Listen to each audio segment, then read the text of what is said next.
வணக்கம் நண்பர்களே.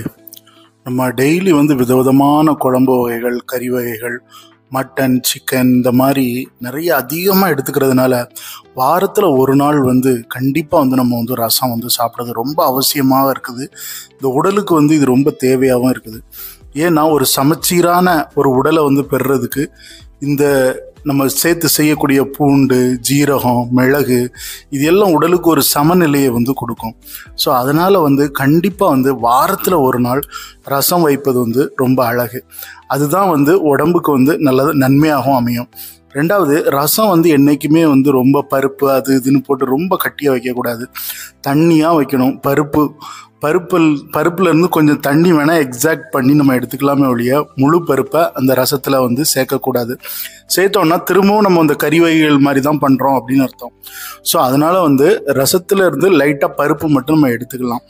மற்றபடி பூண்டு, முளவத்தல், மிளகு இதெல்லாமே நம்ம ஒரு சுட்டு போட்டோம் அப்படின்னா சுட்டுட்டு இப்போ பூண்டையும் ஒரு கம்பியில் குத்தி தீயில வச்சு வாட்டி எடுத்துட்டு, அதேமாதிரி முளவத்தலும் அதேமாதிரி வாட்டி எடுத்துட்டு, அதுக்கப்புறம் மிக்சியில் போட்டு மிளகு, ஜீரகம், பூண்டு, வத்தல், கொத்தமல்லி இதெல்லாம் நம்ம போட்டு அரைச்சி அதை தக்காளியும் புளித்தண்ணியோட கூட்டி இந்த இதை ஊற்றி வச்சு நம்ம தாளித்து பொண்ணு கொடுத்தோம்னா ரொம்ப அருமையாக இருக்கும்.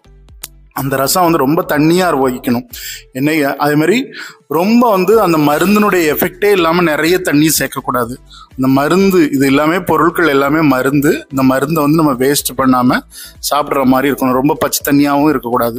சரி, என்றைக்குமே இந்த மிளகு, ஜீரகம் இதெல்லாம் நம்ம இது ஒரு மருந்து பொருளாக சேர்க்கும்போது கண்டிப்பாக ஒரு கீரை வகைகளில் ஒன்று சேர்க்கலாம்.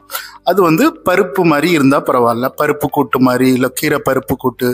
ஸோ இந்த மாதிரி இருந்ததுன்னா ரொம்ப அருமையாக இருக்கும்.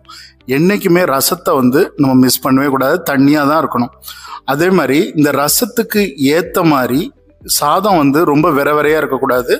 நம்ம நல்லா குழைச்சி வடிக்கணும். சாதம் பெரும்பாலும் புழுங்கல் அரிசியாக இருக்கிறது தான் நலம் பயக்கும். இல்லை பச்சரிசி இருந்தாலும் ஓகே தான். நார்மலாக புழுங்கல் அரிசின்னா கொஞ்சம் கேஸ்ட்ரிக் இருக்காது, வேற எதுவும் இல்லை. பச்சரிசி கொஞ்சம் கேஸ்ட்ரிக்காக இருக்கும். அது ஒவ்வொருத்தருடைய விருப்பத்தை பொறுத்தது இருக்குது. சரி, இந்த ரசத்துக்கு நல்லா குழஞ்சி நம்ம அரிசி வடித்தோம் அப்படின்னா ரசத்தை நல்லா அப்சர்வ் பண்ணி நல்லா அழகாக சாப்பிட்றதுக்கு அருமையாக இருக்கும். ஏன்னா விரையாக இருந்ததுன்னா நம்ம தண்ணியாக ஊற்றினோம்னா அது போயிடும். ஸோ இந்த மாதிரி வாரத்தில் ஒரு நாள் ரசம் சாப்பிட்டு உடல்நிலையை சமச்சீராக வைக்கிறதுக்கு நமக்கு இந்த ரசம் உதவும். ஸோ இந்த சமச்சீரான ரசத்தை கண்டிப்பாக எல்லாரும் ட்ரை பண்ணுங்க. யாருமே மறக்காமல் செய்யுங்க. ஓகே, நன்றி. வீடியோ பிடிச்சிருந்தா லைக் பண்ணுங்க, ஷேர் பண்ணுங்க, கமெண்ட் பண்ணுங்க, சப்ஸ்கிரைப் பண்ணுங்க.